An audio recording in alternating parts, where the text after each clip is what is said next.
The blood-red sun hung low over the dusty streets of Cheyenne, Wyoming Territory, 1878, as Madeline Sutton stood on the wooden boardwalk outside the sheriff's office, her hands trembling as she clutched the crumpled eviction notice. "Sundown tomorrow," Sheriff Tanner had declared, his weathered face betraying no sympathy as the town council members nodded in agreement behind him. "Either you're gone by then, Miss Sutton, or we'll escort you out ourselves." The saloon across the street erupted in raucous laughter, but among the crowd of onlookers stood Vincent Forrester, his blue eyes narrowing beneath the brim of his worn leather hat as he witnessed the injustice unfolding before him. Madeline stepped down from the boardwalk, fighting back tears as she made her way through the busy Main Street. The townsfolk stared openly, some with pity, most with judgment. Her father's debts weren't her doing, but in Cheyenne, the sins of Oliver Sutton had become his daughter's burden to bear. "Miss Sutton," came a deep voice from behind. She turned to find Vincent Forrester, the quiet cowboy who occasionally delivered supplies to her small bookstore. He stood a respectful distance away, his tall frame casting a long shadow in the waning daylight. "I couldn't help overhearing. What the council's doing ain't right, Mr. Forrester," she acknowledged with a slight nod, conscious of the curious glances from passers-by. "Kind of you to say, but it seems their minds are made up. My father's gambling debts have sealed my fate in this town." "Then they'll have to deal with 2 departures," he replied, his voice unwavering despite the boldness of his next words. "If they want you gone by sunrise, then we'll leave together." Madeline's green eyes widened in surprise. "Mr. Forrester, we barely know each other." "Why would you?" "Because no decent person should face exile alone," he interrupted, his gaze steady. "And because I've been looking for a reason to leave this town behind." He offered a small smile that softened his otherwise stern features. "Besides, I've been stopping by your bookstore for more than just supplies, Miss Sutton."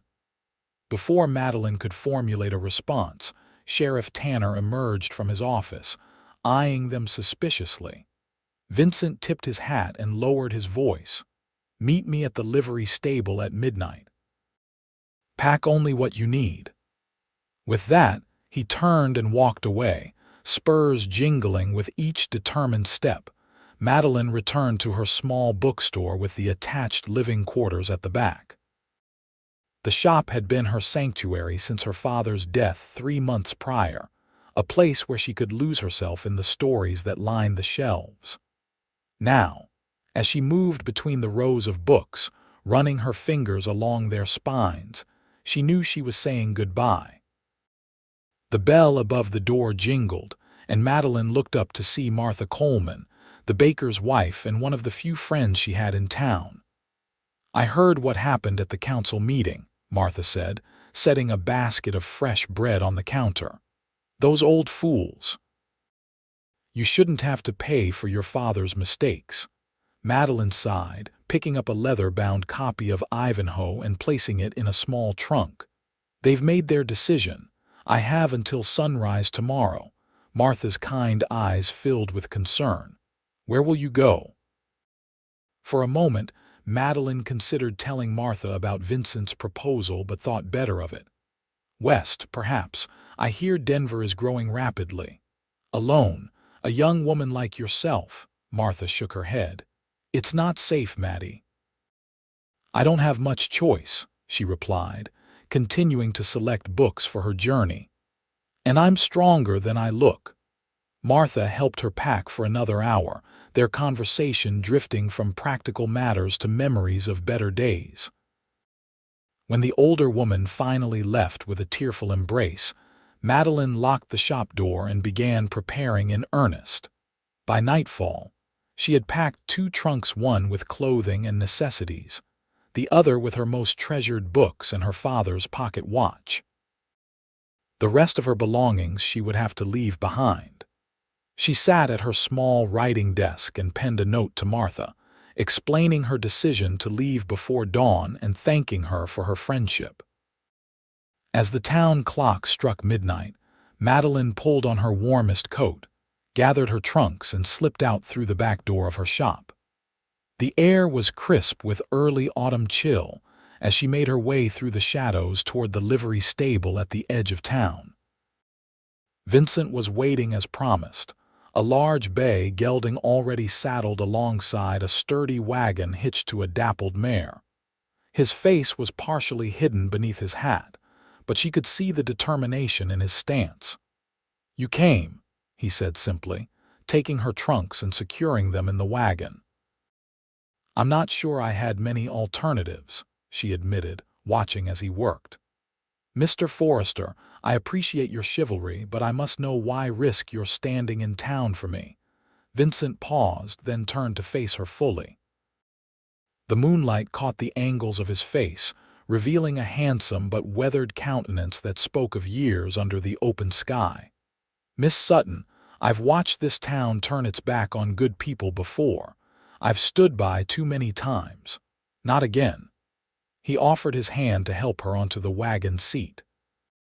"And truth be told, I've been admiring you from afar since you first opened that bookshop. Your courage in the face of this town's judgment only confirms what I already suspected you're worth following, wherever the trail leads." Madeline felt a flush rise to her cheeks, grateful for the darkness that concealed it. She placed her gloved hand in his and climbed onto the wagon seat. "Then I suppose we're both leaving Cheyenne behind. Where shall we go, Mr. Forrester?" "Vincent, please," he said, mounting his horse.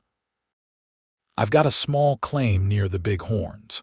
It's 3 days' ride, but it's good land with clean water. We can start there, decide our next move when we're safe." With a gentle click to the mare, they set off, the wagon wheels crunching softly on the dirt road that led out of town. Madeline glanced back at the darkened buildings of Cheyenne, the only home she had known for the past 5 years. Ahead lay uncertainty, but beside her rode a man willing to risk everything for a woman he barely knew. As they cleared the town limits, Vincent guided his horse closer to the wagon. "We'll ride through the night. Put some distance between us and any who might follow. Try to rest if you can." Madeline nodded, pulling her coat tighter against the night air. "Vincent," she said, testing the familiarity of his given name on her tongue, "thank you." He looked at her for a long moment, his expression unreadable in the moonlight. "Don't thank me yet, Miss Sutton. The journey's just beginning." They traveled in silence for several hours, the rhythmic sway of the wagon and the steady plodding of hooves lulling Madeline into a light doze despite her anxious thoughts. She awakened with a start when the wagon came to a halt just before dawn. Vincent appeared at her side. "There's a creek ahead. We'll rest the horses and have something to eat." He helped her down from the wagon, his hand lingering on her waist a moment longer than necessary. Madeline felt a curious flutter in her stomach at the contact, but quickly busied herself with retrieving provisions from one of her trunks. They sat on a fallen log beside the creek, sharing bread, cheese, and dried beef in the gray light of early morning. The first golden rays of sunshine were just beginning to peek over the eastern horizon, the sunrise she was supposed to be gone by. "You think they'll come after us?" she asked, watching as Vincent refilled their canteens in the clear creek water. He straightened, scanning the horizon with practiced eyes. "Sheriff Tanner isn't the type to waste resources on a woman who owes no real debt, but there are others who might see opportunity in our departure." "What do you mean?" Vincent hesitated. "Your father's creditors, not all of them were honorable men. Some might think to claim what they couldn't get from him through you." Madeline stiffened. "I have nothing to give them. Everything of value was sold to pay his debts." "They might not believe that." Vincent's expression darkened. "Which is why we need to keep moving. I know these lands better than most. We'll take routes that aren't well traveled." They pressed on through the morning, leaving the main trail to follow narrower paths that wound through rolling grasslands. Vincent rode ahead, frequently stopping to scan their surroundings, while Madeline handled the wagon with increasing confidence. By midday, the September sun was high overhead, beating down on them relentlessly. Madeline's dark blue traveling dress was stifling despite its practical cut, and she envied Vincent's simpler attire of denim trousers and cotton shirt. "There's a trading post a few miles ahead," Vincent called back to her. "Run by a Shoshone family I've known for years. We can rest there, maybe trade for supplies." The trading post turned out to be a sturdy log building nestled in a small grove of cottonwoods. An older Native American man stepped out as they approached, raising a hand in greeting. "Forrester," he called. "Been many moons." "Too many, Eagle Eye," Vincent replied, dismounting and extending his hand. "We're traveling north and could use a meal and fresh supplies." Eagle Eye's dark eyes shifted to Madeline, curious but not unfriendly. "Your wife." Madeline opened her mouth to correct him, but Vincent spoke first. "Not yet," he said simply, helping her down from the wagon. "This is Miss Madeline Sutton." The implications of his words hung in the air between them as Eagle Eye led them inside the trading post. Madeline felt her pulse quicken but said nothing. This arrangement was one of necessity, wasn't it? Eagle Eye's wife, a woman named Morning Dove, welcomed them warmly and insisted they stay for a meal. As they sat around a rough-hewn table eating venison stew, Madeline observed Vincent interacting with the couple. He spoke some words in their native tongue, showed genuine respect, and laughed easily with them. It was a side of him she hadn't seen in their limited interactions in Cheyenne. "You are running from something," Morning Dove said suddenly, her perceptive gaze fixed on Madeline. "The town council ordered me to leave," Madeline admitted. "My father left debts when he died." Morning Dove nodded sagely. "White man's justice is strange, punishing the daughter for the father's mistakes." "Vincent offered to help me leave," Madeline explained, glancing at him as he conversed with Eagle Eye on the other side of the room. "He has good heart," Morning Dove said with a smile. "Lonely heart too for too long." Before Madeline could respond, Vincent returned to the table. "Eagle Eye says there's a storm coming from the north. We should stay here tonight, leave at first light tomorrow." Madeline nodded her agreement, though the thought of delaying their journey made her anxious. "Do you think anyone is following us? I climbed the ridge while you were resting." "No sign of pursuit." He sat beside her, his shoulder brushing against hers. "We're safe here, Madeline." It was the first time he'd used her given name, and the sound of it in his deep voice sent an unexpected warmth through her. That evening, Morning Dove showed Madeline to a small, clean room at the back of the trading post. Vincent would sleep in the main room near the hearth. As Madeline prepared for bed, removing her travel-worn dress and washing with water from a basin, she found herself thinking about the man who had so unexpectedly altered the course of her life. Vincent Forrester had been a regular customer at her bookstore, often browsing for hours before selecting a single volume. They had exchanged pleasantries, discussed literature occasionally, but nothing more. Yet he had been willing to leave everything behind for her. Why? Sleep came fitfully that night, her dreams filled with pursuing shadows and Vincent's steady presence just beyond her reach. Morning brought the promised storm, not the fierce tempest Eagle Eye had feared, but a steady, soaking rain that turned the trails to mud. Vincent declared it too risky to travel with the wagon, so they spent the day at the trading post. Madeline helped Morning Dove prepare meals and mend clothing while Vincent and Eagle Eye repaired a damaged section of the roof. "How long have you known Vincent?" Madeline asked as she and Morning Dove worked. "Many winters," the older woman replied. He came here first as young man, angry at the world. His father had been killed by Arapaho raiders. His mother died of sickness. He wanted revenge. She looked up from her sewing. Eagle Eye taught him better ways, taught him to track, to hunt, to respect the land. He became like son to us. Madeline absorbed this information, piecing together the puzzle that was Vincent Forrester. He never mentioned any of this. Mourning Dove smiled knowingly. He is private man. But good man. Saved our grandson when river flooded 2 springs ago. Risked his life. The rain continued through the day and into the evening. After dinner, Eagle Eye produced a fiddle and played haunting melodies while Mourning Dove sang in her native language.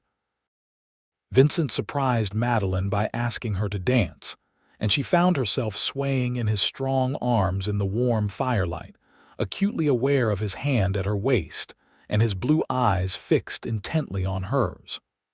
"I never knew you danced, Mr. Forrester," she said softly. "There's a lot you don't know about me," he replied, a hint of a smile playing at his lips. "Just as there's much I don't know about you, Miss Sutton. If we're to be traveling companions, perhaps we should remedy that," she suggested, feeling unusually bold in the intimate atmosphere. "I'd like that," he said, his voice dropping to a near whisper. "Very much." The moment was broken by Eagle Eye announcing another song, this one livelier than the last. They separated slightly, continuing to dance but with more movement and less intimacy. Yet something had shifted between them, a recognition of possibilities that hadn't existed in Cheyenne. The rain stopped overnight, leaving a fresh, clean scent in the morning air. After a hearty breakfast and heartfelt thanks to their hosts, Vincent and Madeline prepared to depart. Eagle Eye provided them with additional supplies and a hand-drawn map showing the safest route to Vincent's claim. As they were about to leave, Mourning Dove pressed a small leather pouch into Madeline's hand. "Medicine," she explained, "for healing and for protection." Madeline thanked her, touched by the gesture. She climbed onto the wagon seat, watching as Vincent said his goodbyes to the couple who had clearly been important figures in his life. They traveled steadily through the day, making good time on trails that had firmed up after the rain. Vincent was more talkative than before, pointing out landmarks and sharing stories of his experiences in the territory. Madeline found herself drawn to his quiet confidence and unexpected depth of knowledge. "You mentioned your claim is near the Big Horns," she said as they stopped to water the horses in late afternoon. "What's it like?" Vincent surveyed the distant mountains, their peaks partially obscured by clouds. "It's a small valley with a year-round creek, good grazing land, fertile soil. I built a cabin there 3 years ago, though I haven't spent much time in it lately. Been working cattle drives to earn extra money." "Sounds peaceful," Madeline commented, trying to imagine the place that might become her new home at least temporarily. "It is," he agreed. "Too peaceful sometimes. That's partly why I kept coming to Cheyenne." His eyes met hers. "To your bookshop, to see you." Madeline felt her cheeks warm at his direct gaze. "You never said much when you visited." "Wasn't sure what to say to a woman like you, educated, refined." He shrugged. "I'm just a cowboy with some land and too many books I can barely understand." "Is that why you bought all those philosophy texts?" she asked, surprised. "I always wondered why a rancher would be interested in Kant and Rousseau." Vincent looked slightly embarrassed. "Thought maybe if I read what you read, I might have something worthwhile to say to you someday." He turned away, checking the horses' harnesses. "Foolish notion, I suppose." Madeline stepped closer to him, touched by his confession. "Not foolish at all, I think it's sweet." Their eyes met again, and for a moment, Madeline thought he might reach for her. Instead, he cleared his throat and gestured toward the wagon. "We should keep moving. I want to reach Cotter's Creek by nightfall." They continued their journey in a companionable silence. each lost in their own thoughts. The landscape gradually changed as they traveled, the flat plains giving way to rolling hills dotted with pine and aspen. The air grew cooler as they gained elevation, carrying the scent of evergreen and wild sage. Cotter's Creek turned out to be a small settlement consisting of a general store, a blacksmith shop, and a handful of rough cabins.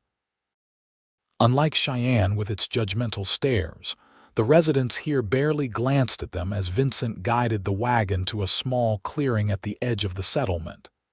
"We'll camp here tonight," he said, helping Madeline down. "Safer than the inn and the weather's fair." Together they set up camp, Madeline proving more capable than Vincent had perhaps expected. She gathered firewood while he tended the horses, then prepared a simple meal from their supplies while he constructed a lean-to shelter, using canvas from the wagon. As they sat by the fire eating their supper, Madeline found herself studying Vincent's profile in the flickering light. The strong line of his jaw, the slight crook in his nose that suggested it had been broken once, the way his hair curled slightly at the nape of his neck, these details had escaped her notice during their brief interactions in Cheyenne.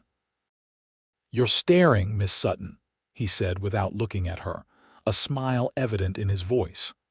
"Madeline," she corrected. "And yes, I suppose I am.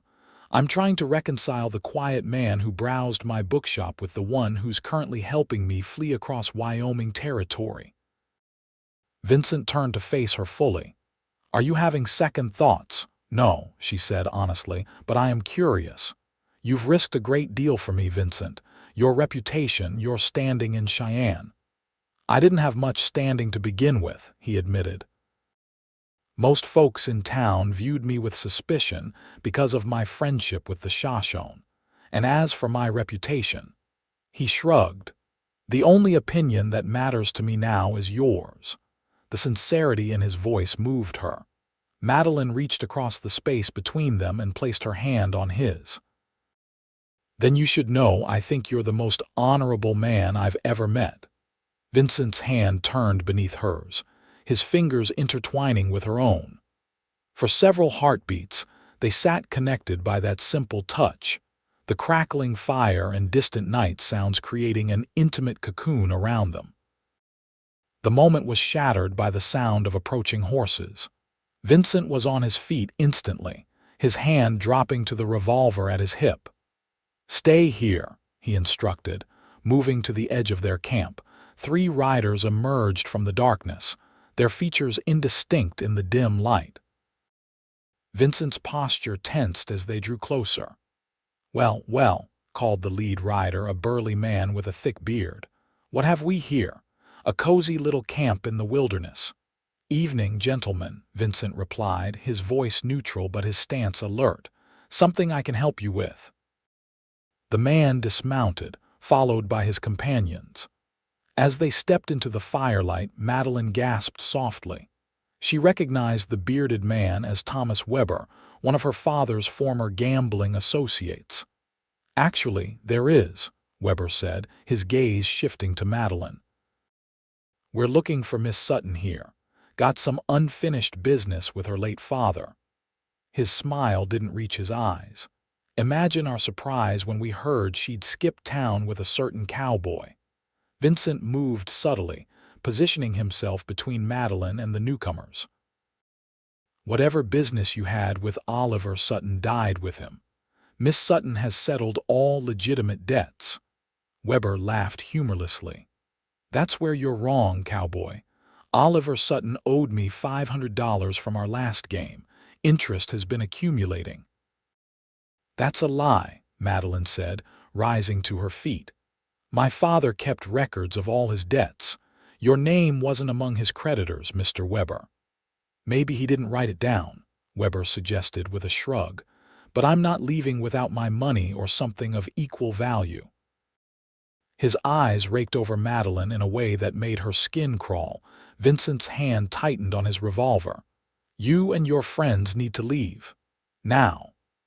The 2 men flanking Weber shifted, hands hovering near their weapons. The tension in the air was palpable, the fire casting long shadows that danced like restless spirits. 3 against 1, Cowboy, Weber pointed out. Those aren't favorable odds. Depends on the one, Vincent replied evenly. For a moment, no one moved. Madeline held her breath, terrified that violence would erupt any second. Then, unexpectedly, a new voice joined the standoff. "Everything all right here, Forrester?" A tall figure emerged from the darkness, rifle in hand. It was the blacksmith from the settlement, accompanied by 2 other men. They positioned themselves at the edge of the camp, their presence altering the balance of power. Weber's confident demeanor faltered. "This doesn't concern you folks, private business matter. In our settlement, bothering travelers is everyone's business," the blacksmith replied. "Especially when one of those travelers is a man who once saved my son from drowning." He nodded respectfully to Vincent. "We look after our own here." Weber assessed the situation, clearly calculating his odds. With a forced laugh, he backed toward his horse. "Another time, perhaps." "The debt remains, Miss Sutton." "There is no debt, Mr. Weber," Madeline replied firmly. "Only your desperation and dishonesty." With a scowl, Weber mounted his horse, his companions following suit. "This isn't over," he warned before spurring his mount and disappearing into the darkness. The blacksmith, who introduced himself as Harold Miller, insisted Vincent and Madeline move their camp closer to the settlement for the night. They gratefully accepted, relocating to a spot behind the smithy where they would be less vulnerable to another confrontation. "Thank you for your help," Madeline said to Miller as they settled into their new location. "Any friend of Forrester's is welcome here," Miller replied.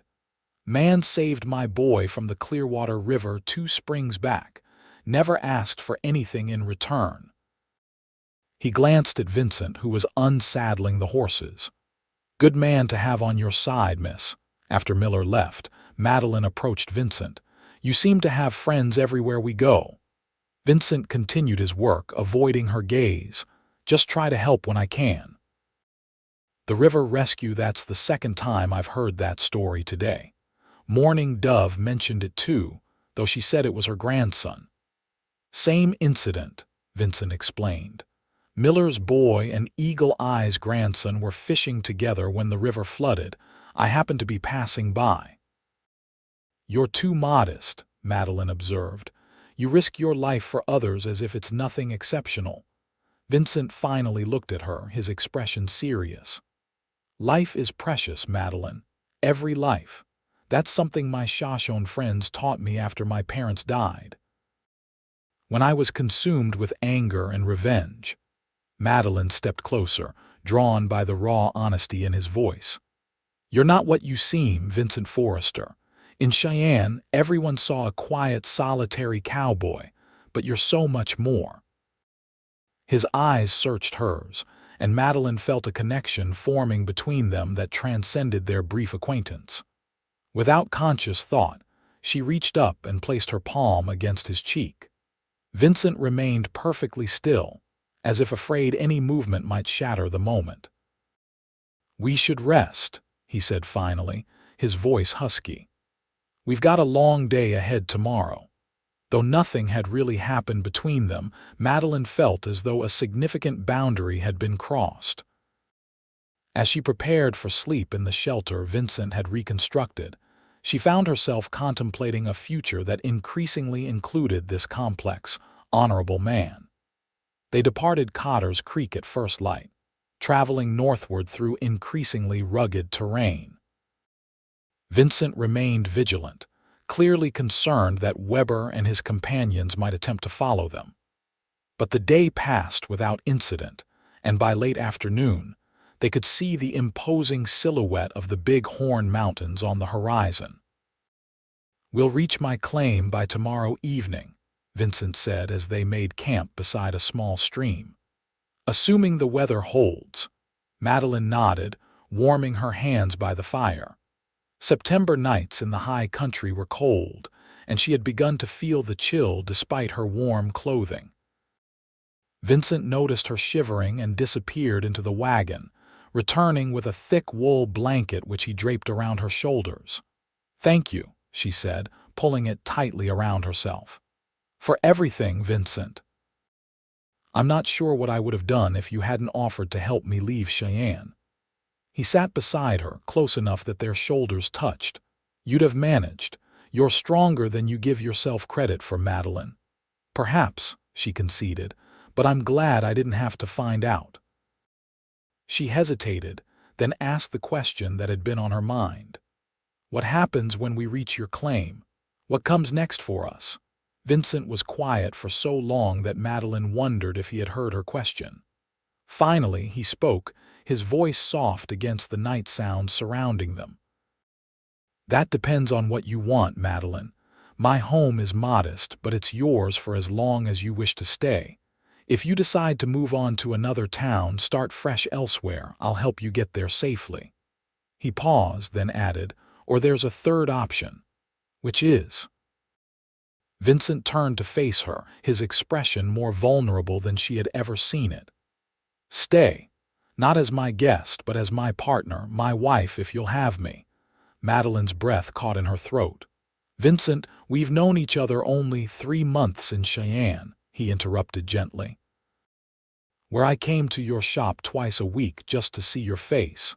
And now 3 days on the trail, where I've come to admire your courage, your intelligence, and your kind heart even more." He took her hand in his. "I'm not asking for an answer now. Just think about it.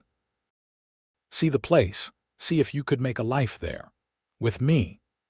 Madeline was speechless, overwhelmed by the sincerity of his proposal and the realization that her feelings for Vincent had grown far beyond gratitude during their journey. "I'll think about it," she promised, squeezing his hand.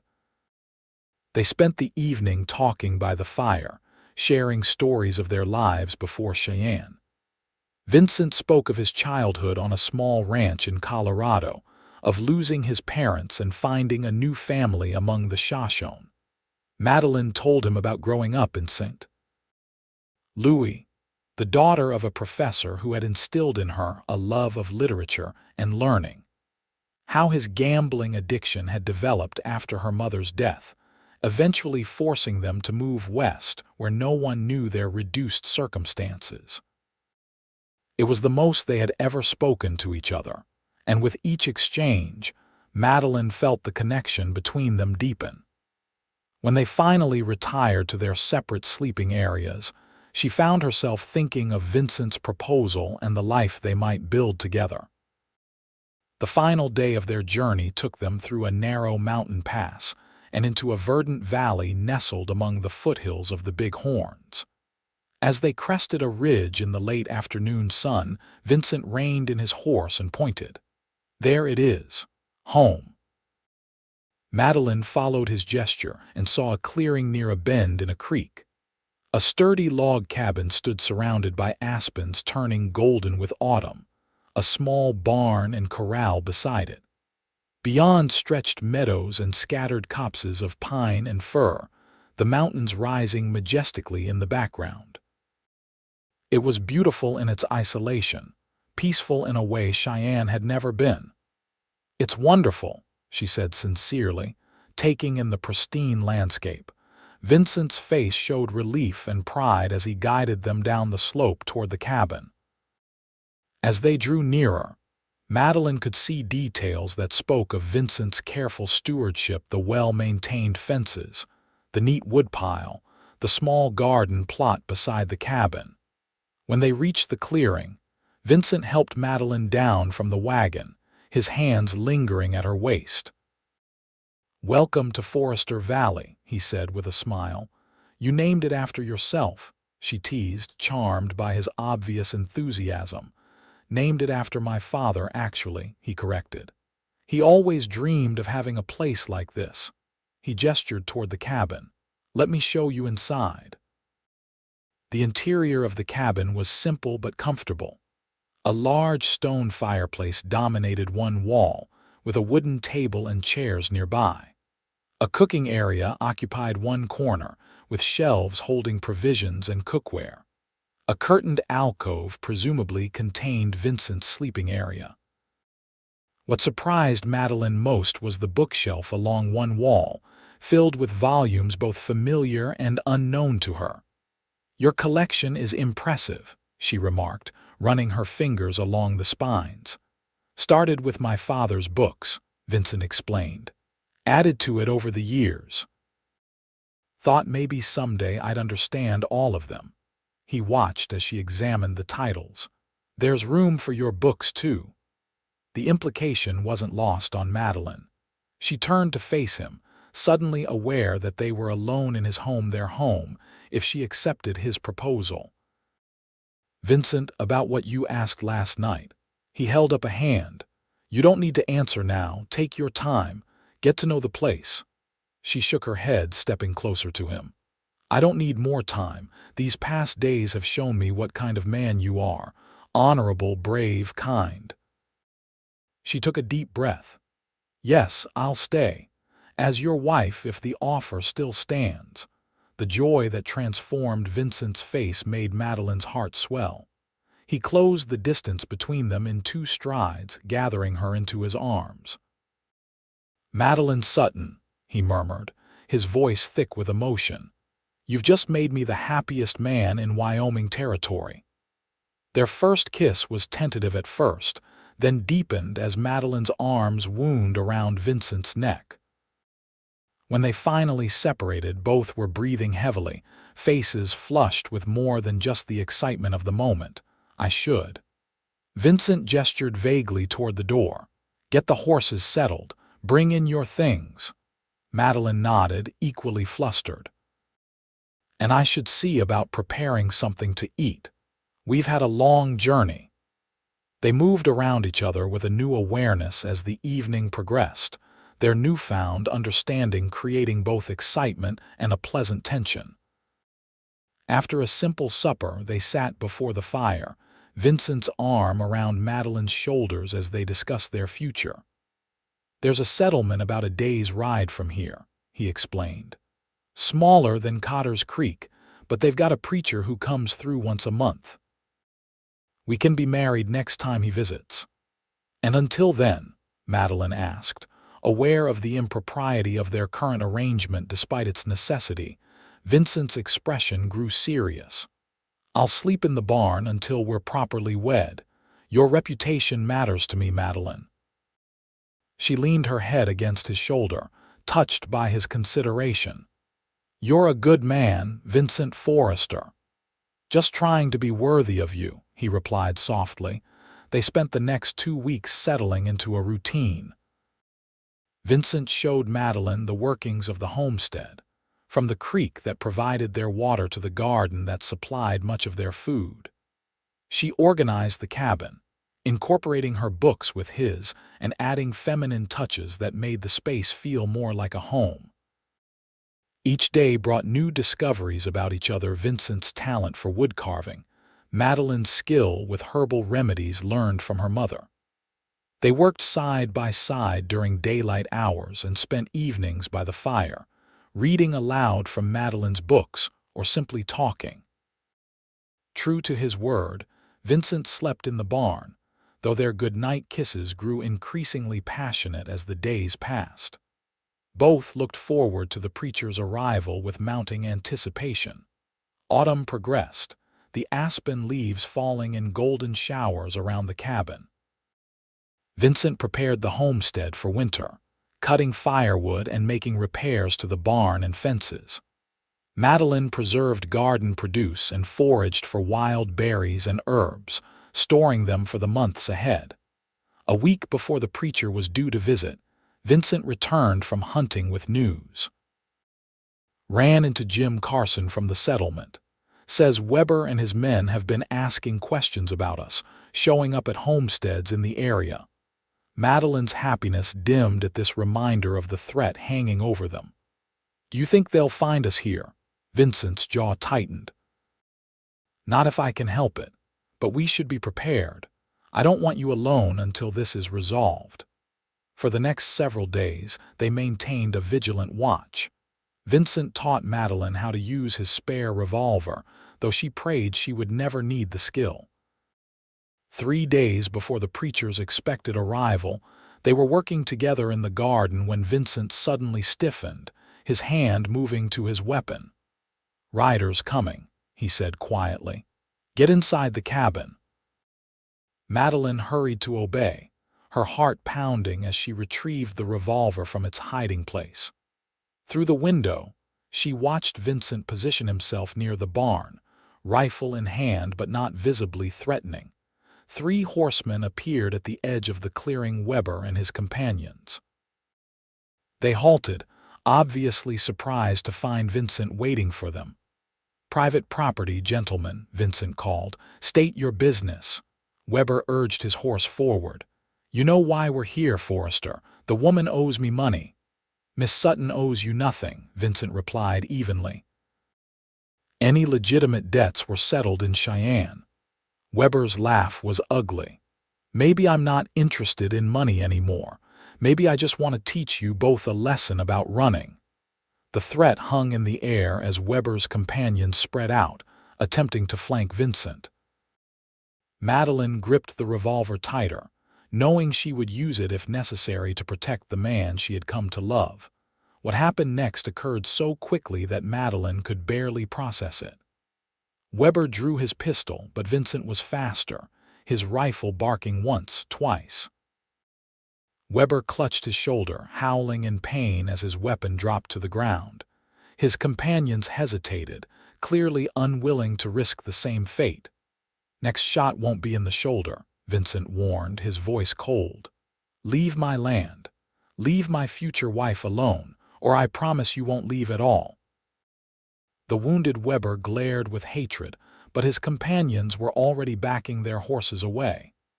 "This isn't over, Forrester," he spat.